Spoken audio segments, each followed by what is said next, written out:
پھر آپ محسوس کریں گے کہ بڑی جلدی اللہ تعالیٰ کی مدد آنے لگی ہے. کبھی آپ صرف کہہ دیں نا میرا رب میرے ساتھ ہے, اس لفظ میں اتنی طاقت ہے کہ دشمن ویسے زہر ہو جاتا ہے. زندگی میں کسی سے بھی لڑائی ہو اچھی طرح سوچ لیں کہ اللہ اس طرف ہے یا اس طرف ہے. اگر آپ زیادتی پہ ہیں تو پھر رب مظلوم کی جانب ہے. اگر اللہ کی مدد آپ کے ساتھ ہے تو دنیا کی کوئی طاقت آپ کو گرا نہیں سکتی. اور اگر آپ مظلوم کے مقابلے میں ظالم بن کے آپ کھڑے ہو گئے ہیں اور آپ نے رویہ وہ اختیار کیا ہے کہ جس میں مدد نہیں آئے گی, تو پھر یاد رکھ لیں کہ آپ کوئی بھی ہیں, کہاں بھی ہیں, آپ کمزور ہیں. طاقتور تھے ابتدائے اسلام میں, ظاہری طاقت تھی کفار مکہ کے پاس, وہ ڈنڈوں سے مارتے تھے غریبوں کو, ان کے ہاتھوں میں ڈنڈے تھے, پر خدائی طاقت ان مظلوموں کے ساتھ تھی. صاحب زرقانی نے لکھا ہے حضرت زنیرہ رضی اللہ تعالیٰ عنہ ایک لونڈی ہیں, غریب ہیں, ماڑے دا کی کام محمد ناس جانا یا رونا, غریب سادی بی بی اور لونڈی کنیزہ, ایک مشرک کی کنیزہ تھی, انہوں نے کلمہ پڑھ لیا. وہ ڈنڈوں سے مارتا, دروں سے مارتا, تکلیف دیتا. حضرت زنیرہ رضی اللہ تعالیٰ عنہ کو اتنا مارا, اتنا مارا. اب آپ ایک اور پہلو پر بھی غور کریں, مار بھی پڑ رہی ہے پر خدا ادھر ہی ہے, اللہ کی مدد ادھر ہی ہے.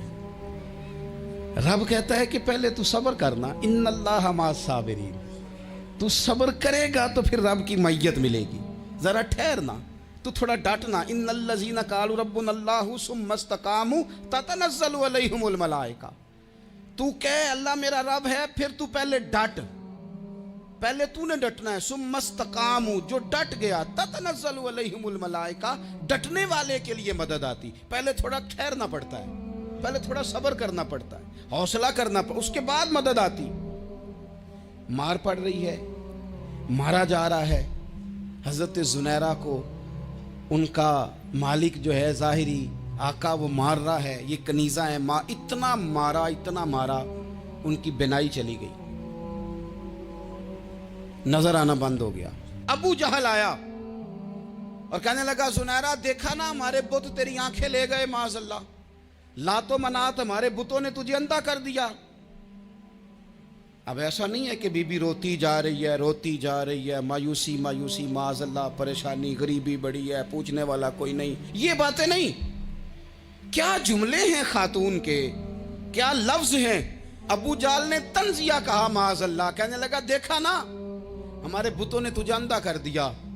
تو جناب زنیرہ آنکھوں کی بینائی گئی ہے, رات کو گئی ہے, دکھ ابھی تازہ ہے, لیکن اللہ پہ جو توکل ہے, اپنے مالک سے جو رشتہ ہے, وہ اتنا مضبوط ہے, اتنا طاقتور ہے, اس میں اتنی گہرائی ہے کہ حضرت زنیرہ بول کے نا اتنی قوت سے بولی, اتنی طاقت سے بولی کہ پورے کفر پر لرزہ طاری ہو گیا. فرمانے لگی تمہارے بتوں کی کیا اوقات ہے کہ وہ میری بینائی لے جائیں, یہ میری رب کی حکمت کا تقاضا ہے. جب تک اس نے چاہا زنیرہ دیکھتی رہی, اور جب اس نے چاہا زنیرہ کی آنکھوں کی بینائی چلی گئی, اور اگر وہ چاہے گا نا تو بینائی واپس بھی کر دے گا.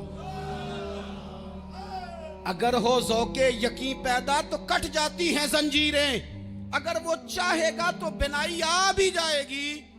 حضرت زنیرہ نے رات کو یہ لفظ کہے, ابو جال اور سارے کفار ڈر کے سن کے چلے گئے. آپ اطمینان سے آ کے بستر پہ سوئی. جب سویرے اٹھی تو اللہ نے آنکھوں کی روشنی واپس کر دی تھی. آنکھوں کی اب چھڑی پکڑی ہے, بازاروں میں گھومتی ہے, کہتی ہیں بلاؤ کدھر ہے تمہارے لات و منات, دیکھو میرے رب نے روشنی واپس کر دی. آ کر میرے ساتھ ادھر آ, ستمگر ہنر آزمائیں, تو تیر آزما ہم جگر آزمائیں. بیمار لوگوں یاد رکھو, کہہ دیا ڈاکٹر نے کہ تو بڑا بیمار ہے, تو بڑا کمزور ہے, یہ ہو گیا وہ ہو گیا, تو ڈاکٹر اپنے علم کے مطابق بات کر رہا ہے, ہوگا تو وہ جو میرا رب چاہے گا. کمزور ہو جانا, پریشان ہو جانا, تکلیف میں آ جانا, پتہ نہیں بات ہو گئی ہے تو جانے کیا ہو جائے گا. اپنی زندگی کے اندر اپنے رب سے رشتہ مضبوط کریں, رسول کائنات سے رشتہ مضبوط کریں, اللہ والوں سے رشتہ مضبوط کریں. حضرت زنیرہ نے پیغام دیا, کہ زندگی میں جو جینا چاہتے ہیں تو وہ رب کا نام لے کے جی سکتے ہیں. جو اپنی زندگی میں خوشیاں دیکھنا چاہتے ہیں تو رسول اللہ کے نام پر خوشیاں دیکھی جا سکتی ہیں. توکل کی بنیاد پر بندہ خوشیاں لے سکتا ہے. اور اگر انسان میں توکل نہیں ہے تو پھر وہ اس کالے جادو سے بھی ڈر رہا ہے, وہ نیلے سے بھی ڈر رہا ہے, وہ پیلے سے بھی ڈر رہا ہے, وہ فلانے سے بھی ڈر رہا ہے, وہ میرے خلاف فلانا رشتہ دار سازش کر رہا ہے تو ڈر رہا ہے, فلانا میرے بارے میں یہ کر رہا ہے تو ڈر رہا ہے, وہ پتہ نہیں دنیا ادھر ہو جائے گی تو کیا ہو جائے گا, اٹھ باندھ کمر کیوں ڈرتا ہے, پھر دیکھ خدا کیا کرتا ہے. تو اس ساری گفتگو کا نچوڑ آپ کو یہ عرض کیا ہے. سب سے پہلے تو یہ کہ میدانوں میں مدد بھی اللہ کی, رزق میں مدد بھی اللہ کی, فصلیں خشک ہوں تو مدد پھر بھی اللہ کرے, تو پھر ساری مدد, اور اگر انسان بیمار ہو تو پھر بھی مدد اللہ کی. تو اپنے اللہ کی جانب توجہ کو بڑھائیں, آپ اللہ سے مدد کے سوالی بنیں. ترمذی کی ایک حدیث ہے, میں آپ کو زندگی کا تجربہ بتاتا ہوں کہ جب میں بڑا پریشان ہوتا ہوں تو یہ والی روایت کھول لیتا ہوں, مزہ دیتی ہے. میرے نبی پاک علیہ السلام نے فرمایا, اپنے دکھ سیٹھوں نوابوں کو نہ کہنا, مالداروں کا نہ کہنا, ورنہ اللہ تمہیں کبھی غنی نہیں کرے گا. فرمایا اپنے دکھ اپنے رب کی بارگاہ میں عرض کرنا, جلدی کرے یا دیر سے کرے اللہ تمہیں لوگوں سے بے نیاز کر دے گا, اللہ تمہیں غنی کر دے گا. رات کو بیٹھو نا اس کی بارگاہ, اسے دکھڑے سناؤ, چھوٹی چھوٹی باتیں. حضور نے فرمایا نمک بھی مانگو تو رب سے مانگو, چھوٹی چھوٹی بات سے شروع کرو نا. جب بندہ شروع کرتا ہے نا چھوٹی چھوٹی چیزیں تو بڑی ساری چیزیں یہ اس طرح ہوتا ہے جیسے بندہ رب سے گفتگو کر رہا ہے, مالک مجھے یہ چاہیے, مالک میں یہاں کمزور ہوں, اللہ میں یہاں پریشان ہوں. آپ یہ کر کے تو دیکھیں, لمبی لمبی دعائیں مانگ کے تو دیکھیں, اس کے حضور جوڑ کے تو دیکھیں, آپ دیکھیں گے راحت کتنی ہے, سکون کتنا ہے.